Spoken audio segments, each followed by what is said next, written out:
지금 우리 단원고등학교 학생들 너무 안 됐죠. 정말 가장 마음이 아픈 부분인데, 또 마음이 아프면서도 사실 큰 소리를 못 내고 계신 분들이 있습니다. 바로 가족 단위 또는 두 분이서 이렇게 한 분이서 탔던 분들, 작은 객실에 계셨던 분들, 그분들이 접근하기가 상당히 쉽지 않습니다. 특히 이 좌연에 계신 분들이 그랬죠. 네. 바닥에 깔려 있으니까. 네. 좁은 문이니까, 좁은 방이니까 더 네. 열기 어려울 텐데, 우리 가족들도 좀 구조를 해주세요. 거기만 하지 마시고 우리 가족들도 구조해 주세요. 이런 작은 목소리에 귀를 기울여 봤습니다. 함께 보시죠.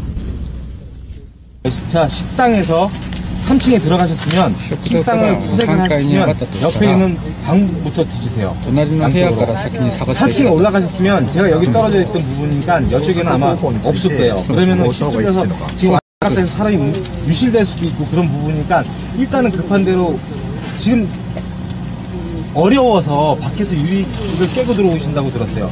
일단은 들어가셨으면 3층이든 4층이든 이 안부터 여기부터 전차적으로 여기 가라앉은 상태잖아요. 이 옆으로 가면은 가라앉아 있잖아요. 지금 이쪽이 이쪽으로 진입을 하는 거죠. 예, 안에 있는 자 보세요. 지금 엎어져 있다는 것은 제가 탈출했을 때는 이쪽 면이 먼저 기울었어요. 그럼 이쪽 면이 됐죠.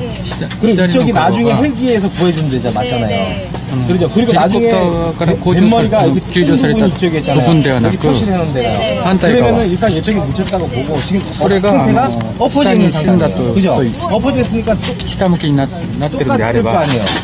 그러면은 가시면은 이쪽하고 이쪽하고 위주로 이쪽부터 하면 제일 많이 나올 거라고 생각해요. 4층에는 학생이 많아요. 그죠? 밥 먹고 왔다 갔다 해서는 뭐 벽에 붙어 있든지 이 안에 붙어 있든지 모르겠지만 어두우니까 그건 이해돼요. 하지만 수고하시면 더듬더듬 하면서 이쪽 갔다 저쪽 갔다 하지 마시고 더듬하면서 물론 20분 그건 충분히 하지만 저도 하고 싶은 게 하나씩 열면서 시간이 어차피 있으니까 그렇게 수색을 해 주셨으면 어떨까 싶어서 말씀을 드리는 거고요. 이 여기 상에는 지금 식당이 여기 나와 있는데 식당이 몇 곳 있는지 모르겠어요. 근데 아침에 일어나서 7시 반에 학생들이 식당에 들어갔을 때는 분명히 이렇게 돼 있는 후미진 부분에 이렇게 돼 있는데 저도 한번 들어갔어요. 꽉 차 있더라고요. 15일날 저녁에 저녁밥 먹을 때 학생들 그리고 안 먹은 학생들은 밖에 있었고 그 식당을 저는 여기라고 지금 아직까지 생각을 하고 있는데 어느 식당을 뒤져서 그게 안 나오는지 모르겠어요. 뭐 4층도 마찬가지입니다. 제가 떨어졌던 부분 여기라고 말씀드렸잖아요. 그러면은 여기 방에 있는 사람들 제가 떨어질 당시에도 여기 전부 얘기해서 서로 막 소리를 질렀습니다. 학생들이. 그래서 구명 자켓을 던져준데도 여기서 나왔고요. 이쪽에서 이 위에서 자꾸 떨어졌겠죠. 여기 있는 소파에 있는 학생은 분명히 그 김정희라는 학생을 데리고 버티고 있었을 거라고 봐요. 제가 봤을 때는 여기서는 도저히 올라갈 수 있는 상황이 아니었어요. 왜? 기어갈 수 있는 잡을 수가 있는 데가 없어요. 경사가 져서. 그러니까 떨어졌는데 여기 학생들도 있었고 여기 들어가는 복도에 방에 있는 복도에도 나와 있는 학생들이 분명히 있었고 소리 지르는 걸 들었으니까요. 질문 좀 드릴게요. 질문 저기 그거 한 다음에요. 일단 이거를 해경 관계되시는 분이나 UDT나 그쪽 분은 수사 방향을 그쪽으로 찾는 방향을 집중적으로 그쪽으로 해주셨으면 좋겠습니다. 방송에서 그렇게 얘기했습니다. 현 위치에서 움직이지 마세요. 이 학생들이 나올 수가 있어요. 저희가 사실은 너무 마음이 아프더라고요. 네. 그러니까 이런 분들이 많이 계신데 어디다 얘기도 못해요. 그래서 몇 분이 이제 이분들 저희를 비롯해서 몇몇 기자들 앞에서 설명을 하다가 상황실로 가서 얘기를 안 들어주니까 막 이제 몸싸움도 하시고 막 절규를 하셨습니다. 뭐 그런 모습. 단원고 학생들 실종이 너무 크다 보니까 사실 이분들이 어찌 소중하지 않겠습니까? 그렇죠. 그런데 이분들은 관심도 좀 벗어나 있고 또 뭐 물론 우리 경찰이 그런다 생각하지는 않습니다. 그런데 어떻게 하다 보니까 언론도 그렇고 그런 상황이 있습니다. 좀 이분들도 빨리 가족이 돌아오셔서 이런 애타는 마음 그치시기를 간절히 바랍니다. 지금 오늘 여러분들 인터넷 검색어 순인데요. 1위가 이상호 기자 사과네요. 네.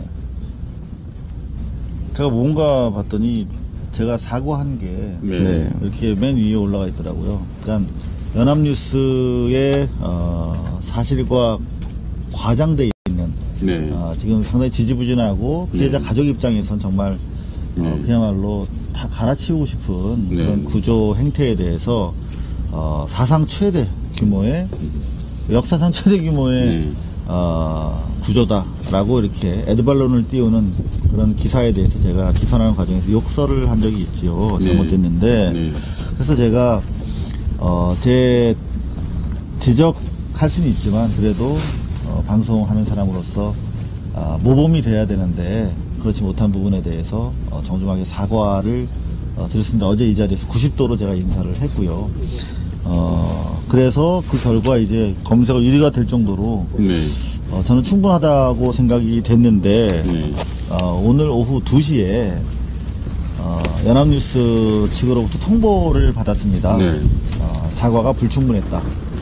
불충분하다는 내용이 어떤 것인지 시청자 여러분이 궁금하실 것 같은데 제가 어제 여기서 오 아나운서랑 같이 사과하는 현장에서 우리가 같이 있었지 않습니까? 네, 바로 시청자들도 다 보셨고 그런데 근데 크게 두 가지 때문에 사과가 불충분하다고 연합뉴스의 윗분들이 생각을 하신답니다. 하나는 그 전날 저희가 방송을 10시쯤에 했으면서 어제 방송할 때는 그 시간보다 좀 늦었다. 방송이 늦게 시작됐으니까 그런 거 아닐까요? 그래서 그게 의도적인 거 아니냐. 그리고 두 번째는 제가 그런 이야기를 했습니다. 좋은 기사를 쓰겠다고 하더라. 앞으로 연합뉴스 좀 기대하자. 뭐 이런 취지를 했는데 좋은 기사를 쓰겠다더라 라는 말이 기분이 나빴다고 합니다. 그래서 오늘 또 고민을 했습니다. 소송을 하겠다고 해서 저는 뭐 소송이 두렵지는 않습니다만 저 또한 남들이랑 싸울 시간에 하나의 기사라도 더 쓰고 싶지 않겠습니까? 그래서 고민을 했습니다. 근데 많은 분들한테 이제 여쭤봤는데 좀 싸워달라. 자기들이 심지어 어떤 분은 500명의 변호사를 자기가 만들어주겠다라고 하는 법조인들도 몇 분 계셨습니다. 그런가 하면은 국민 성금으로 소송을 지원하겠다. 아니면 이번 천안함 세월호 사태와 관련해서 정부의 그야말로 입장을 반영하고 제대로 피해자의 입장을 어루만져주지 못한 그 언론에 대해서 우리가 고발을 하겠다. 언론의 책임을 유기한 혐의로 그런 분들도 계신 거죠. 다양한 분들이 계셨습니다. 그런데 저는 생각해봤습니다. 어제 제가 사과한 것도 저희 막내가 아빠가 자랑스럽지만 욕은 좀 강한 것 같다라고 하는 이야기를 듣고 제가 어린이들한테 우리 어린아이들한테 모범이 되지 못했구나라는 생각 때문에 사과를 했는데요. 이성우 기자. 제가 만약에 여기서 사과를 한다면 그 또한 또 어린이 아이들한테 모범이 되지 못할 것 같다는 생각을 했습니다. 굴종하는 모습, 정의 앞에서 굴종하는 모습을 보이지 않기로 했습니다. 그래서 84번째 이제 소송이 되겠습니다. 이번이 84번째가 될 것 같은데요. 84번째 소송 이제 흔쾌히 연합뉴스 측으로부터 받아들이고요. 법정에서 성실하게 재판에 임해 드릴 것을 이 방송을 통해서 약속드립니다. 더 이상 전 사과 못하겠습니다. 근데 이성우 기자가 지금 이렇게 얘기하고 있는 것 자체가 사실은 제가 듣기에는 내용으로 보면 사과에 해당하는 게 아닌가 하는 생각이 들고요. 연합뉴스 측에서 얘기한 그 동일 시간대의 동일 분량, 이 이제 일반적으로 언론사에 이의 제기를 하게 되면 일반적으로 하는 사과 내용의 원칙입니다. 그 경우는 이 가령 이제 팩트TV와 고발뉴스가 하고 있는 시간이 하루 종일 방송을 하고 있는데 그 시간대에 의도적으로 방송을 하지 않았다고 하면 그 말에 해당되겠습니다만은 이 방송은 여러분 아시다시피 자료를 준비하고 또 종교방송 여건이 불비하다 보니까 시간이 좀 늦춰지거나 그런 일이 있어서 했던 것이고 그때 그 욕했던 시간에 비하면 10배 이상 혹은 100배 이상의 시간에 충분히만큼 사실 사과를 한 것 같습니다. 시간 분량으로 치면요. 왜냐하면 그 시간은 2초 정도였을 테니까요. 그리고 또 지금 이 이야기를 하고 있음에도 불구하고 그걸 요구하고 있다는 것이 좀 안타깝네요. 네. 84번째 소송 흔쾌하게 연합뉴스 측 제안 소송이 시작되면 여러분들과 함께 투명하게 제가 연합뉴스 측은 도대체 어떤 정의, 어떤 명예를 지키기 위해서 소송을 하는지 그리고 진 이겨진 국민의 알 권리와 연합뉴스의 명예는 얼마나 비교할 가치가 있는 것인지 여러분들이 보고를 드리도록 하겠습니다. 자, 오늘 뉴스 좀 정리해 볼게요. 프랑스 르몽드가 어떤 기사를 썼다고요? 네, 르몽드가 우리나라 정부를 네. 정면으로 비판하는 기사를 썼는데요. 네. 제목은 이렇습니다. 제목은 세월호 침몰 사고는 제목이 아니고요. 내용을 먼저 설명을 드리면 시민을 보호하는 것을 최우선으로 삼아야 할 행정부와 부주의한 관리 능력이 침몰한 것이다. 그러니까 우리나라 정부 자체가 이번 사고를 통해서 다 침몰했다. 제 역할을 아무것도 하지 못했다라고 강하게 비판을 했습니다. 자, 그리고 뭐 로이터 기사와 관련된 또 속보가 나왔다면서요? 네, 사실 어제 새벽이었죠. 네. 로이터 통신을 통해서 청해진 측이 이 소송에 대비해서 우리나라 최대 그 업체로 분류되고 있는 김앤장을 선임하겠다라는 그 보도가 나왔습니다. 실제 로이터 선임할 계획으로 알려졌다. 네, 그리고 이런 로이터 얘기. 측에서 김앤장 변호사와 통화도 했다라는 기사가 나왔거든요. 근데 이 사실이 삽시간에 퍼졌죠. 그리고 오늘 경향신문자를 통해서 나왔는데요. 김앤장이 내부 논의를 통해서 그 수임을 받지 않는 것으로. 수임하지 않겠다. 네, 그렇죠. 좀 이례적이지 않습니까? 클 텐데 김앤장이 오랜만에 또 용단을 내렸네요. 뭐 그건 좀 다르게 볼 수도 있을 것 같습니다. 왜냐하면 그거보다는 소임을 했을 때 실제로 소송 가액이 굉장히 클 것 같거든요. 그렇죠. 그랬을 때 현재 질타받고 있는 청해진 사정을 봤을 때 변론비를 댈 수 있는지 또 검토가 당연히 됐을 것이고요. 또 하나는 그걸 수임해서 나중에 이제 국민들에게 욕먹을 걸 생각한다면 또 그런 것도 같이 감안했을 것 같습니다. 현실적인 정무적인 판단을 한 것으로 보입니다. 네. 네, 그리고 마지막으로 저희가 지난 41주 동안 촛불 현장을 계속 지켜오지 않았습니까? 촛불 집회 현장 12.19 부정선거를 규탄하고 책임자를 처벌하고 특검을 요구하는 촛불 현장에 저희 고발뉴스 취재팀과 취재 천막이 항상 자리를 지켜왔는데요. 지금 저희 취재 천막이 하나밖에 없어서 내려와 있습니다. 그럼에도 불구하고 오늘 서울에 있는 우리 고발뉴스 기자들이 열심히 더 취재를 했다고 합니다. 간단하게 보고를 드리면 촛불 집회 500여 명이 참석을 했고요. 우리 아이들을 살려내라. 박근혜 정부가 책임져라. 박근혜 대통령이 책임져라. 이런 요구가 있었다고 합니다. 그리고 앞서 열렸던 그 횃불 집회는 촛불 집회보다 더 강력하게 이명박 구속과 박근혜 퇴진을 요구하고 있죠. 네, 이번에도 마찬가지로 이 부정선거에 대한 박근혜 대통령의 퇴진을 요구하는 집회가 이어졌다고 합니다. 자, 이제 늦은 시간입니다. 좀 네. 서서히 정리를 해야 될 것 같은데요. 우리 오창근 아나운서 오늘 하루 종일 뛰어다녔어요. 네, 고생 그렇죠. 진짜 많았습니다. 많이 아이고, 천천해졌다고 아이고. 걱정들 하시는 분 많은데. 네. 아주 얼굴만 이상하죠. 몸은 건강하기 때문에 걱정하실 필요는 없을 것 같고요. 방금 전 클로징 원래 준비하겠었는데 김앤장 얘기가 나와서 네. 정말 정의에 서 있다면 법은 원래 국민을 위해 서 있고 약자를 보호해야 되지 않겠습니까? 그냥 제가 간단히 그냥 제안을 드리면 이상호 기자를 변호해주면 어떨까라는 생각을. 김앤장? 네. 그냥 바람이고요. 죄송합니다. 예. 그런 바람이고요. 마지막으로 드리면 방금 촛불 집회, 횃불 집회를 말씀하셨는데 순양전에 보면 총루락시 민루락이라고 했습니다. 촛불에 촛농이 떨어질 때 국민들의 눈물이 떨어진다 했습니다. 지금 500년이 지났는데도 똑같은 현상이 벌어지고 있습니다. 정부의 책임 있는 자세가 국민의 그 눈물을 어루만져줄 수 있을 거다라고 생각을 해봅니다. 열심히 그냥 뛰어다니기만 하는 줄 알았는데 그게 많이 또 생각을 하셨군요. 네. 오 아나운서의 말이 뒤집어서 저도 조선시대 얘기 하나 자, 하겠습니다. 우리 네. 서혜성 교수님도 좀 얘기 좀 해주세요. 조선시대의 왕들은 가뭄만 들어도 자기 죄라고 그랬습니다. 가뭄이 왜 자기 죄겠습니까?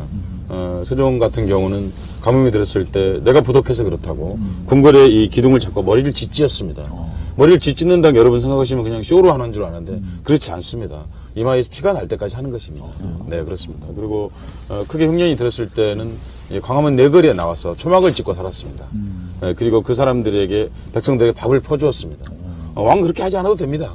네. 마구 해도 되죠. 그렇게 하는 이유가 무엇이겠습니까? 자기가 많은 고난이 있다는 걸 자기가 알기 때문입니다. 이 말씀 드리고 싶습니다. 청와대가 세월호 사건에 대해서 안전 책임을 최종적으로 청와대에 없다 이렇게 말을 했습니다. 법률적으로 그런지 잘 모르겠습니다. 그러나 분명한 것은 이렇게 말씀드릴 수 있습니다. 그 엄청난 고난이 있는 만큼 책임 또한 무한하다는 것입니다. 고난을 갖고 싶으면 책임을 져야 되는 것이고 책임을 지고 싶지 않으면 권리를 가지면 안 되는 것입니다. 그것이 바로 정치 최고 지도자가 가져야 될 당연한 덕목 이전에 가져야 될 자세입니다. 오늘 우리가 중세를 얘기하는 슬픈 밤입니다. 중세의 왕들조차도 그 천국 앞에서는 자기의 머리를 풀고 고통스러워했습니다. 지금 우리 국민 모두가 그러고 있는데 정치인들, 그중에 정치의 최고 책임자들이 과연 그런 자세에 있는지 한번 돌이켜보는 그런 주말의 새벽입니다. 네, 지금 뭐 중세까지 거슬러 올라가서 우리 시대를 반추해 봐야 하는 그런 아픈 상황입니다. 오늘 오바마 대통령과 청와대에서 양국 정상 네. 회담이 있었죠. 그런데 검은 양복을 입은 오바마 대통령에 반해서 한국 대통령은 밝은 파란색 옷을 입고 나왔다고 그래요. 글쎄요. 이번에는 또 누구를 문책하실지, 의상을 담당한 의전비서관을 문책하실지 모르겠습니다. 제가 NBC 빌 릴리 기자라고요. 런던 특파원인데 이분이 지금 국제 담당 선임 기자죠. 현장에서 취재를 벌써 열흘째 하고 있습니다.